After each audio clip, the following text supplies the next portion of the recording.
आप देख रहे हैं जनाधिकार न्यूज।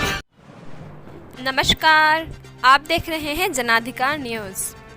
कहते हैं संघर्ष के दिनों में जो साथ दे उसका साथ कभी नहीं छोड़ना चाहिए।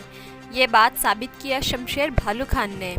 जयपुर के शहीद स्मारक के धरने पर और अनशन पर बैठे शमशेर भालू खान के साथ कंधे से कंधा मिलाकर नशा मुक्ति जागरूकता अभियान के अध्यक्ष शेख खलील पूरी टीम के साथ धरने पर डटे रहे, जिसका एहसास शमशेर भालू खान को भी हुआ। धरने के बाद से अब तक शमशेर भालू खान शेख खलील के इस साथ को नहीं भूले और लगातार शेख खलील के संपर्क में रहे।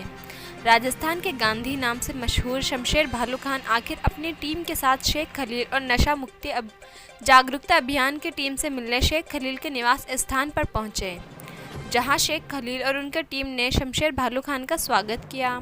स्वागत के बाद राजस्थान शिक्षा कर्मियों के नियमितीकरण और आरक्षण के मुद्दों पर चर्चा की गई।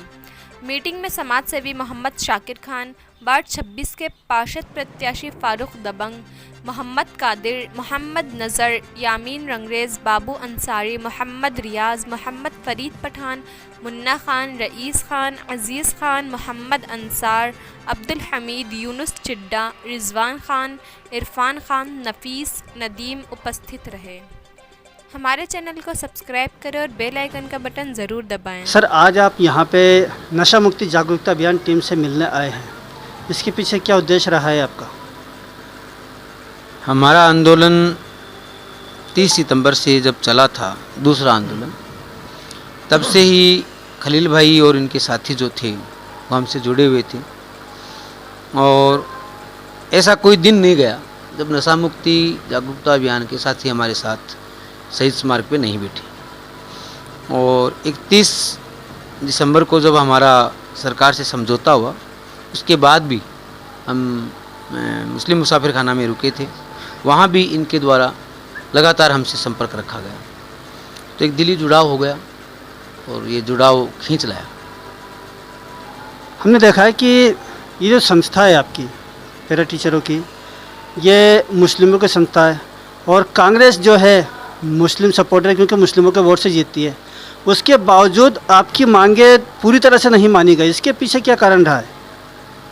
सबसे पहले तो मैं पॉलिटिक्स की बात नहीं करूँगा। राजनीति का और हमारे आंदोलन का दूर दूर का कोई रिश्ता नहीं है। हमारा न तो किसी पार्टी से जुड़ाव और न किसी का पार्टी से तुड़ाव है, पहली बात। दूसरी बात ये है कि 31 तारीख को जो हमारा समझौता हुआ, उसमें स्पष्ट रूप से हमारी बातचीत हुई और हम मुतमईन हैं अभी तक जिस स्पीड से काम चल रहा है। और इंशाल्लाह आपको 2-4 दिन में एक नोटिफिकेशन मदरसा पैरा टीचर का मिलेगा। मैं आपकी बात को दुरुस्त करना चाहूँगा कि मदरसा पैरा टीचर सिर्फ मुस्लिम नहीं है, 279 लोग हैं वो अदर कम्युनिटी के भी हैं और हर ज़िले में, राजस्थान के हर ज़िले में अदर कम्युनिटी के लोग मदरसा में लगे हुए हैं। तो इसको सिर्फ हम मुस्लिम से नहीं जोड़ सकते। मदरसों में जहाँ तक मैं जानता हूँ, टोंक के कई मदरसों में गया हूँ, चूरू के मदरसों में गया हूँ, प्रतापगढ़ के मदरसों में गया हूँ और मैंने चित्तौड़ के मदरसे भी देखे हैं और एक दो मदरसे भरतपुर में भी देखे थे, फुलपाड़ा वहाँ पे। तो अदर कम्युनिटी के बच्चे भी मदरसों में पढ़ रहे हैं। दूसरी बात, आप अगर मुस्लिम्स की बात कहेंगे तो सरदार मनमोहन सिंह कहाँ पढ़े थे, कौन से स्कूल में पढ़े थे, कभी पता लगाना। भारत के प्रथम राष्ट्रपति राजेंद्र प्रसाद कहाँ पढ़े थे, ये पता लगाना। भारत के लाल बहादुर शास्त्री कौन से स्कूल में पढ़े थे, पता लगाना।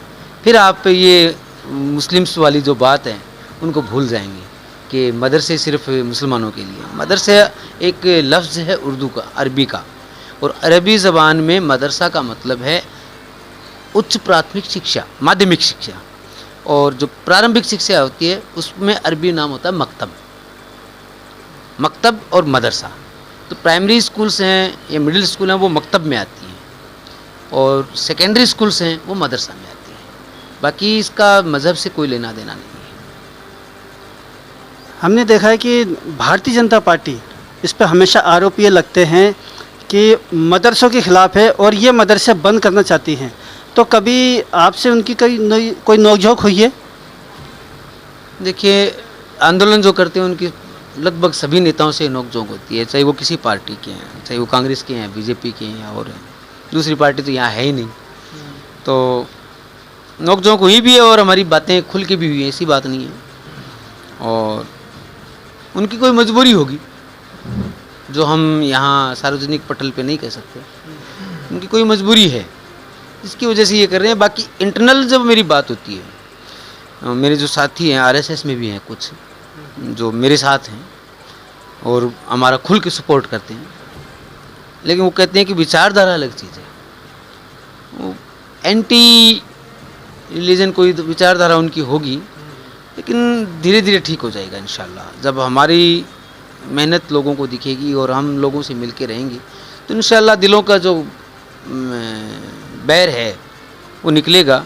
इस पे मैं आपको एक शेर कहूँगा जो दोनों कम्युनिटी पे है कि कौन कहता है हम में और तुझ में जुदाई होगी, है मैं।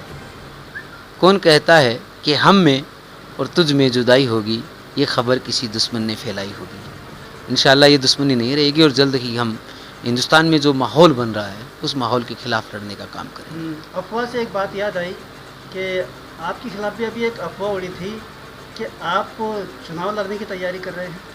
मैं ये बात सार्वजनिक रूप से कह रहा हूँ और मैंने लिख के दी है कि मैं ज़िंदगी में चुनाव नहीं लड़ूंगा। ज़िंदगी में कोई चुनाव नहीं, किसी संगठन का लेटर पैड जो होगा उस पर मेरा नाम नहीं आएगा, किसी भी संगठन की, चाहे वो कोई संगठन है। लेकिन जहाँ हक की लड़ाई होगी वहाँ पे वो लड़ाई लड़ने के लिए सबसे आगे मिलूँगा।